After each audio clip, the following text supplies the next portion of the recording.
কোর্টে কলকাতা হাইকোর্টের নির্দেশে মৃত আবু সিদ্দিকী হালদারের দ্বিতীয়বার ময়নাতদন্ত করা হলো। শনিবার সকাল 8:30 থেকে মাটি খুঁড়ে কবর থেকে মৃতদেহ তোলার কাজ শুরু হয়।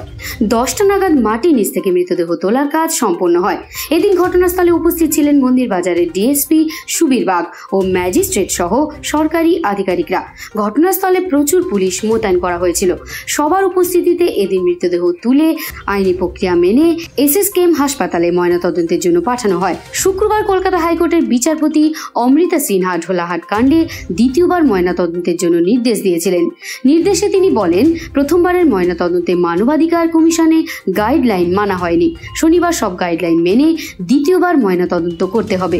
ম্যাজিস্ট্রেট ও মৃতের বাবার উপস্থিতিতে এদিন ময়নাতদন্ত করা হয়। আবু সিদ্দিকের পরিবার জানান, আইনের উপর তাদের সম্পূর্ণ আস্থা রয়েছে।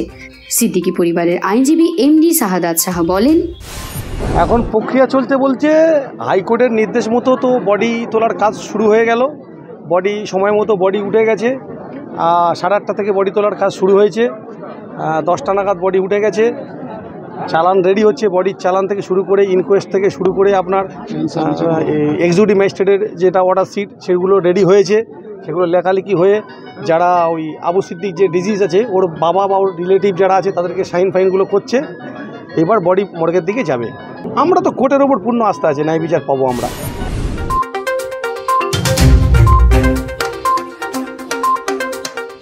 বিবি বাংলা নিউজ টিম।